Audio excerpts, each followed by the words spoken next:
시청자 여러분 안녕하십니까? 출발 성공투자 후반부 이어갑니다. 어희재입니다. 안녕하세요. 이혜은입니다. 오랜만에 뵙는 느낌이네요. 어제 미국 증시 간밤에는 혼조세로 마무리를 했습니다. 글로벌 원샷 함께 확인해 보시죠. 3대 지수 혼조세로 마무리를 했습니다만 거의 보합권 내의 등락이었습니다. 간밤에는 굉장히 또 큰 소식이 들려왔는데요. 유럽발 소식입니다. ECB가 기준금리를 연준에 앞서서 단행하는 모습을 보여줬는데요. 6월에 인하에 대한 시그널을 굉장히 강력하게 보여줬던 ECB가 말했던 그대로 25bp 인하를 단행을 했습니다. 이렇게 ECB 기준금리 인하에 앞서서 캐나다도 기준금리 인하를 결정을 했는데요. 이제 세계 주요국들이 하나둘씩 금리 인하의 스텝을 밟고 있습니다. 연준이 과연 6월 이후에 어떤 스텝을 밟게 될지 더더욱 우리가 촉각을 곤두세우게 되는 흐름들이 이어지고 있습니다. 자, 그런데 미국의 경제 지표를 살펴보게 되면요. 저희가 쉬어가는 동안 ISM 서비스업 PMI가 발표가 됐습니다.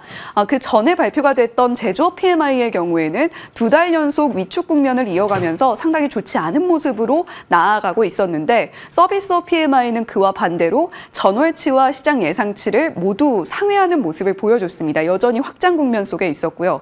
이렇게 다르게 나타나고 있는 모습들이 연준의 셈법을 더욱더 복잡하게 만들고 있습니다. 간밤에는 또 신규 실업수당 청구 건수가 발표가 됐죠. 8,000건가량 전주 대비 늘어나는 모습을 보여줬는데 실업이 조금씩 이렇게 완만하게 늘어나고 있다는 것은 연준 입장에서는 그래도 금리 인하에 조금 더 다가설 수 있는 시그널이긴 합니다만 여러 가지 복합적인 경제 데이터들이 혼조세를 보이고 있기 때문에 조금은 우리가 지속적으로 데이터를 확인해야 될 필요는 있겠습니다. 오늘 밤에 또 고용보고서 발표되니까요. 이 부분까지 확인해 보시고 다음 주 FOMC에 대비를 해야겠죠. 자, 달러와 금리는 이러한 모습 때문에 보합세를 나타냈습니다. 10년물 국채금리 수익률 4.28%대에서 형성이 되어 있는데요. 약보합권에서 전반적으로 2년물, 10년물, 30년물 형성이 된 만큼 오늘 시장에 달러 환율이 영향을 미칠 가능성보다는 계속되는 흐름들을 좀 주시를 더 해보실 필요가 있겠습니다. 비농업 고용지표 오늘 밤에 발표가 된다라고 말씀을 드렸는데 모건 스탠리에서는 아마도 예상을 상회하면서 22만 건 정도로 발표가 될 것이다라고 이야기를 하고 있고요. 반면에 JP 모건 같은 경우는 고용지표가 예상보다 크게 떨어질 것이다라고 이야기를 하고 있습니다. 그 전망치가 굉장히 크게 차이가 나기 때문에 어떤 전망이 맞게 될지는 오늘 결국 고용보고서를 열어봐야 알 수 있을 것 같고요. 천연가스 가격이 계속해서 급등세를 보이고 있습니다. 자, 오늘 우리나라도 천연가스 관련해서 중요한 이벤트가 있죠. 액트지오 기자회견이 열립니다. 지난 저희 수요일 시장에서도 관련주들 급등하는 모습을 보여줬는데 오늘 이 이벤트까지 좀 주의 깊게 살펴보시면 좋겠고요. WTI 원유 선물 2%대 오름세를 보여주면서 75달러 중반선에서 거래 마치는 모습 나타냈습니다. 자, 엔비디아가 3조 클럽 그리고 시총 2위 달성을 했는데 그게 1일 천하에 그쳤습니다. 거기다가 간밤에는 반독점 조사에 착수를 한다라는 소식 그리고 젠슨왕 CEO의 지분 매각 소식이 들려오면서 장중 한때 3%까지도 떨어지는 모습을 보여줬는데요. 그럼에도 낙폭을 많이 줄이면서 1%대 낙폭으로 장을 마감했습니다. ASML 소식은 잠시 후에 조금 더 자세히 전해드리겠고요. 님 주식들이 다시 급등세를 보이고 있는데 단기적으로 투자에 하시는 부분 참고해 보시면 좋겠습니다. 저희가 쉬어갈 땐 참 좋았는데 간밤 미국 증시 또 이렇게 혼조세로 마무리를 하게 됐습니다. 거기다가 뭔가 확실하게 좋은 장이었다라고 말하기가 좀 어려웠던 간밤 미국 증시였는데요. 주요국 금리 인하를 스타트했다라는 점은 일단 호재로 작용할 만한데 엔비디아의 급등도 역시 간밤에는 나와주지 않았다라는 부분이 우리 시장 참여자들로서는 상당히 아쉬운 모습입니다. 거기다가 러셀 2000부터 나스닥 100 필라델피아 반도체 지수까지 일제히 내림세를 보였는데 오늘 우리 시장에서 그래도 개별적으로 호재로 작용할 수 있는 이슈들이 분명히 있는 만큼 시장 참고하시면 좋겠습니다. 자, 이례적이고 매파적이었던 금리 인하였습니다. ECB의 기준금리 인하를 이렇게 평가를 하고 있는데요. 그래도 인하를 했다라는 것에 방점이 찍힙니다. 주요국 금리의 변화 추이를 살펴보게 되면 ECB는 금리 인하를 단행했던 것이 마지막이 2019년이고요. 그리고 정말 5년 만에 금리 인하를 단행을 하게 됩니다. 연준이 짙은 파란 색깔 선이고요. ECB의 경우에는 유럽의 경우에는 검정 색깔 선인데 이제 그 끝 선이 이렇게 고개를 내리게 된 겁니다. 위원 1인을 제외하고 전원이 금리 인하에 찬성을 하는 모습을 보여줬는데 중요한 것은 라가르드 총재가 인플레이션이 내려가는 길은 굉장히 울퉁불퉁할 것이다. 따라서 앞으로 지속적으로 금리 인하가 추가적으로 단행될 것이다라는 시장의 기대에는 좀 못 미치는 발언이 함께 나왔다라는 부분 체크해 보시면 좋겠습니다. 그 배경에는 ECB가 전망하고 있는 물가의 추이를 보시면 되겠는데요. 빨간 색깔 선이 이번에 수정이 된 인플레이션 전망치입니다. 검정 색깔 선보다 조금 더 높게 형성이 되어 있는 모습을 살펴볼 수가 있고요. 반면에 2025년의 GDP, 그러니까 성장에 대해서는 약간 의문보호를 찍었다라는 점도 ECB가 결정을 하는데 상당히 큰 영향을 미치고 있다는 부분 체크해 보시면 좋겠습니다.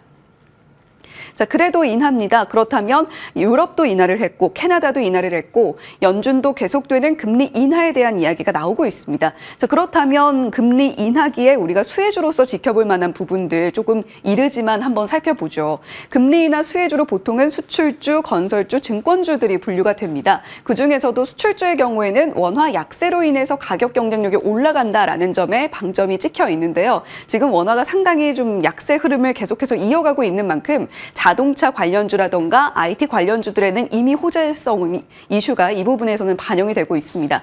건설주의 경우에는 대출이자 부담이 떨어지면서 부동산 경기 기대감이 살아난다라는 점에서 우리가 금리 인하기에 기대해 볼 만한 종목으로서 섹터로서 지켜보시면 좋겠고요.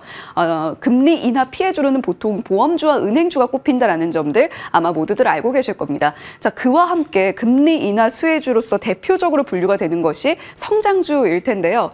게임주와 바이오 관련주들이 아마 그에 속할 겁니다. 게임주 같은 경우는 지난 수요일 장 마감 후에 굉장히 또 좋은 소식이 하나 들려왔습니다. 펄어비스의 검은 사막이 중국에 판호 획득했다라는 소식인데 시간 외에서 상한가에 안착하는 모습도 함께 살펴볼 수가 있었죠. 거기다가 문체부가 7월에 기재부가 중국에 방문을 하는데 여기에 같이 합류를 해서 판호 발급 확대에 대한 논의를 한다라는 소식도 게임주 투자하시는 분들에게는 굉장히 또 좋은 소식으로 작용할 수 있을 거라는 기대감이 있으니까요. 체크해 보시면 좋겠고요.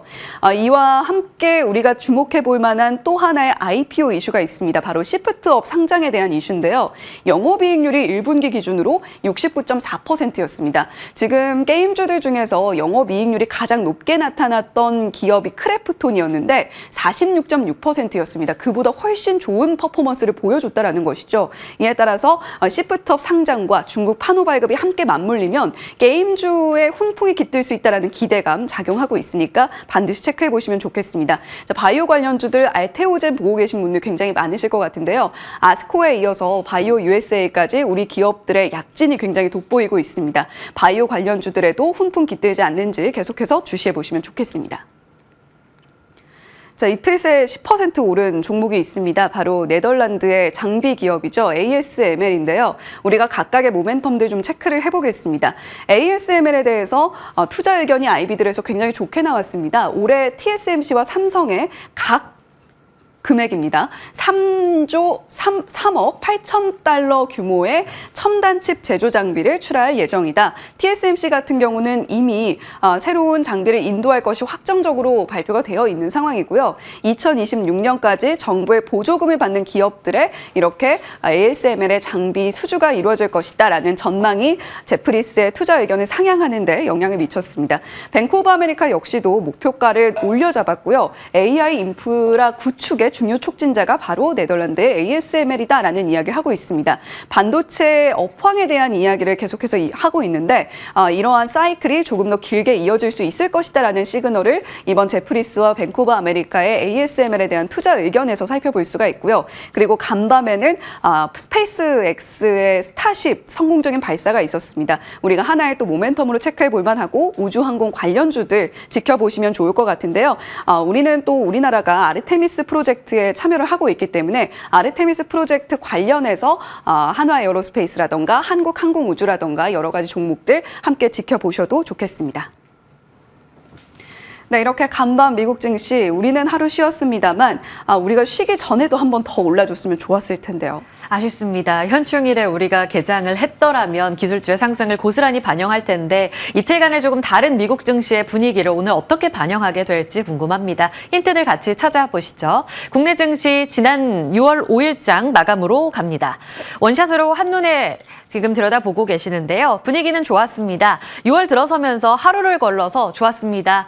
별로였습니다. 그리고 다시 올랐습니다. 이런 이야기를 하게 됩니다. 증시에 따라서 일희일비하게 되는 흐름. 아무래도 5월에 우리 증시 자체가 소외됐기 때문에 힘든 한 달을 보냈기 때문에 6월에 대한 기대감이 큰 것인데요. 그래서 지금 더 일희일비하게 되는 그런 분위기입니다. 일단 지난 수요일에는 환율이 떨어져줬고 미증시와 함께 좀 올라가는 모습을 보여줬습니다. 양시장에는 외국인들의 수급이 일제히 반영되는 모습을 나타냈는데요. 배드 이즈 배드로 국면이 바뀌었지만 그럼에도 불구하고 다시 한번 기대를 거는, 그러니까 인하에 대한 기대감을 자리하게 되면서 분위기 자체는 다시금 상승으로 가닥을 잡아가는 모습이었습니다. 삼성전자가 미국의 엔비디아 품질 테스트 통과에 대한 기대감을 여전히 반영하면서 3% 가깝게 올라 지수를 끌어올리는 모습을 보여줬고요. 한미반도체 5%로 다시 고개 들었습니다. PSK홀딩스 같은 TSM 미국 쪽이라든지 우리 삼성전자, SK하이닉스 모두 납품하는 이런 종목들이 강세 움직임을 보였고 네오셈도 급등했습니다. 2차 전지 같은 바이오 포함한 소외주들이 움직입니다라는 측면을 전해드렸는데 2차 전지의 강세가 이날 눈에 띄었습니다. LG 에너지솔루션 5%, 에코프로비엠도 6%의 강세. 가스정 관련해서는 종목별로 조금 희비가 엇갈렸죠. 몇몇 석유 종목들이 급등했다가 반락하는 모습을 보였습니다. 정유주도 마찬가지. 국제유가가 그 전날 흔들렸기 때문으로 해석해 볼 수 있겠고 워낙 단기간에 많이 올랐죠. 그렇다면 수혜주는 계속 이어지는가? 몇몇 종목들은 계속 고점 랠리가 이어졌습니다. 한국가스공사가 이 이슈가 확인되고 나서 급등 하루 쉬고 다시 반등을 보여줬고요. 강관 쪽도 추가 강세, 그리고 이날은 시멘트주가 새롭게 수혜주로 부각되며 상승하는 모습을 나타냈습니다. 이날 다시 한번 2,700선 후반대까지 올라가게 되면서 우리 쪽으로는 과연 6월에 이 상단을 뚫고 올라갈 수 있을까에 대한 기대감이 커집니다. 지금 이웃나라만 보더라도 중국이 워낙 안 좋기는 하지만 항생 포함해서 바닥권에서 올라오고 대만 같은 경우에는 TSMC를 필두로 해서 사상 최고가 랠리를 보여주고 있습니다. 미국, 유럽 말할 것도 없고요. 5월에 글로벌 증시의 랠리 속에서 우리 증시는 확실히 소외된 모습을 나타냈는데 이번에 6월 들어서면서 저가 매수세가 유입이 되고 있지만 상단 자체가 꽉 막힌 듯한 이런 모습을 보여주고 있습니다. 여전히 매크로 불확실성에 갇혀 있다라고 말씀드리고 있고요. 지난 수요일에 개장 전에 배드 이즈 배드 국면으로 바뀌어갑니다라는 측면을 말씀드렸습니다. ISM 제조업 지수가 불을 지폈고 추가적으로 고용시장 냉각 신호가 많이 보였기 때문인데요. 하지만 우리 시장이 다시 한번 수요일장에 올라졌고 간밤 쉬었던 미국 시장이 목요일장에서 올라가는 모습을 보여줬기 때문에 정정해드리면 미국 시장이 우리 쉬는 동안 수요일장은 상승, 목요일장은 흔들리는 모습을 보였던 가운데 아직 명확한 국면을 딱 잡기는 좀 어려운 상황입니다. 그래서 더 중요한 건 역시 오늘 밤 고용 보고서가 되겠는데요. 증권사에서 보고 있는 이 지표 컨센서스입니다. 지난 4월 지표가 17만 5천으로 확 식었죠. 이 기준점을 잡고 여기서 비농업 고용이 크게 떨어지거나 혹은 이 4월 실업률만큼 4%보다 크게 올라가거나 이렇게 되면 고용시장 냉각 신호로 확인이 됩니다. 결국은 시장은 금리 인하 명분을 찾게 될 거다. 그런데 이 부분에 있어서 경기가 많이 침체되네, 배드 이즈 배드로 해석할지 혹은 고용은 이제 안정화됐네, 물가만 보면 되겠네 라는 측면에서 배드 이즈 굿으로 해석하게 될지는 시장 뚜껑을 더 열어봐야 될 겁니다. 결국은 오늘 밤 고용 보고서와 미국 시장의 반응이 가장 중요하겠습니다. 현재 골드만삭스는 확 식을 거로 봤고 월가에서는 그래도 한 19만 정도 다시 비농업 고용이 회복될 거다라는 측면을 보고 있습니다. 금리는 이 고용 지표를 필두로 해서 경기가 많이 식어가는 쪽으로 베팅합니다. 그래서 채권금리 10년물 국채가 4.3%를 하회하고 있고요. 2년물 같은 경우는 4.7%에 머물러 있습니다. 아무래도 10년물은 경기와 밀접, 2년물은 이 아무래도 정책과 밀접하게 되죠. 결국은 금리 인하와 관련된 향방이 뚜렷하진 않다는 측면에서 2년물이 4.7%에 머물러 있다는 측면은 기억을 해두셔야겠습니다. 자, 그런 가운데 앞서 혜은 앵커가 잘 정리해드렸죠. ECB 기준금리 인하. 이제 금리 인하가 뉴노멀이 되는가. 사실상 다음 달에 인상이 예정되어 있는 많은 증권사에서 IB에서 7월에 BOJ에서는 인상할 거다. 그러니까 일본을 제외하고는 거의 다 인하 국면에 접어들어갑니다. 지난 3월에 스웨덴, 스위스에 이어서 이번 6월 들어서면서 캐나다와 ECB 쪽에서 금리 인하를 단행합니다. 각각 25bp 내렸고요. 미국은 이번 고용보고서 확인해 봐야겠습니다만 아무래도 9월 가능성 높아집니다. 고용시장이 정말 급격하게 냉각되지 않는 이상 25bp 차례로 9월부터 내릴 거다. 우리는 아무래도 미국이 9월에 단행한 이후에 원래는 3분기 정도 예상이 됐었는데 많이 미뤄지면서 IB 쪽에서 한 11월 이야기도 하고 있습니다. 올해 연말까지는 한 50bp 우리도 따라 내릴 거다라는 측면을 이야기하고 있고요. 앞서서 혜은 앵커가 많은 종목들, 섹터들 힙이 교차될 섹터로 이야기를 많이 해드렸는데요. 바이오 쪽에서의 우리 시장 최근 6월 들어서면서 금리 인하 기대감 많이 반영하고 있습니다. 이런 측면들 빅테크와 함께 체크가 필요하겠습니다. 그리고 금리 인하 기대감 또 하나의 수혜를 받을 수 있는 이 성장주 측면에서 보면 작년에 달렸던 2차 전지가 있습니다. 올해까지 봤을 때 굉장히 많이 밀리는 구간 안에서 지금 바닥을 잡지 못하고 있는데요. 지난 수요일까지 봤을 때 6월 들어서면서 잘하면 진바닥을 2차 전지도 확인할 수 있지 않을까 하는 기대감이 들려오고 있습니다. 앞서 매크로적인 측면에서 불확실성이 꽉 막혀 상단이 막혀 있습니다. 2,800 과연 뚫을 수 있을까요? 라는 이야기를 드렸는데요. 하단에 대한 우려도 크진 않다라는 측면을 증권가에서 꼽고 있습니다. 그만큼 주가가 지난 5월 내내 우리 시장 밀렸기 때문에 더 밀리게 되면 저가 매수가 계속 유입이 되고 있습니다. 여기 바닥에서 저가 쇼핑에 나서고 있는 건 외국인, 여기서 많이 사들이고 있는 건 몇몇 바이오 종목들과 2차 전지로 꼽힙니다라는 측면을 반복적으로 말씀드리고 있습니다. 그러니까 하단도 탄탄한데 상단도 좀 갇혀있는 그 안에서의 트레이딩 그리고 섹터 순환매를 잘 활용하는 게 중요하겠습니다. 자, 그럼 2차 전지의 진바닥에 대해서는 이렇게 등락을 쭉 정리해봤는데요. 6월 5일에 대체로 다 같이 움직였습니다. 이런 고른 상승 정말 모처럼만이고요. LG 에너지 솔루션이 전체적으로 분위기를 이끄는 모습 딱 9시 반부터 확인이 됐습니다. 셀사가 이끌더니 에코프로 BM, 에코프로 같은 양극재 종목들 상승했고요. TCC 스틸도 10%의 급등이 나왔습니다. 참 야속하게도 그 옆에 고점 대비 저점 등락폭을 보시면 그 조정폭이 얼마나 깊었는지를 체감할 수 있습니다. 갖고 계신 분들은 정말 힘든 시간을 1년 넘게 보내고 있는 건데 에코프로는 71% 고점 대비 빠진 종목으로 나오고 있고요. 외국인과 기관의 수급이 확실히 조금씩 들어오고 있다는 측면 지난 수요일에 전방위적으로 확인했습니다. LG 에너지 솔루션 쌍끌이 매수, 에코프로 BM 외국인 16만 주, 에코프로 BM도 10만 주 넘게 사들이면서 쌍끌이 매수 들어온 종목들 양극재와 셀사에서 많이 포착이 됐습니다. 자, 하단을 지지하는 이 소외주의 반란 속에서 그럼 2차 전지가 움직여준다면 게다가 금리 인하 기대감으로 바이오가 같이 움직여준다면 코스닥의 850선 그 상단에 대한 기대가 아무래도 높아지겠죠. 긍정적, 부정적 시각을 비교해서 보셔야겠습니다. 지금 저점에서 베팅하려는 개인들의 수급도 만만치가 않거든요. 이 부분은 읽어보셔야 될 것 같고요. 아무래도 수요일에 가장 좋았던 이유는 EU 쪽에서 지난 7월 이제 다음 7월부터 중국의 전기차에 대한 상계 관세 부과한다. 우리 한국 기업들 수혜받을 거다라는 내용이 이슈적으로 반영이 됐습니다. 기술적으로는 가격 메리트 존재하고 있어서 긍정적. 그러면 업황 쪽은 어떤가 봤더니 4월 양극재 수출량이 반등을 했습니다. 그러니까 지난 12월부터 해서 서서히 올라오고 있다는 측면은 긍정적인데 5월은 또 전월 대비 살짝 둔화됐습니다. 이런 흐름은 미미하지만 추이적으로는 반등하고 있다는 측면에서 긍정적인 뉴스에 넣어본 거고요. 게다가 LG 에너지 솔루션, 이 제너럴 모터스, 이 JV 합작법인 제2공장이 드디어 언론에 공개가 됐는데 가동 한 달 만에 90% 수율이다라면서 자랑하는 이런 내용들이 리포를 통해 전해졌습니다. LG 에너지 솔루션은 그 밖에 이 테네시 말고도 미시간주, 애리조나 단독 공장을 투자 진행하고 있어서 여기에 있어서는 드라이브를 계속 걸 거다. 셀사의 중심점에서 반등을 추세적으로 보여줄지 보셔야겠습니다. 그리고 부정적인 측면에서는 리튬 가격이 다시금 반락하면서 바닥을 못 잡고 있고 비아디가 또 연내 국내에 상륙한다고 하죠. 반값 전기차, 우리 국내 시장 안에서 전기차 시장의 경쟁 심화 쪽에서는 다소 좀 안타까운 뉴스라고 볼 수 있겠고요. 위협할 수 있는 뉴스죠. 그리고 구겐하임, 테슬라 30%가량의 추가 하락 가능성을 제시하고 있습니다. 사이버 트럭과 관련해서 6월 13일 주주총회에서 명확한 가이드라인을 자율주행과 함께 보여줄 수 있을지는 보셔야 되는 상황이 되겠습니다.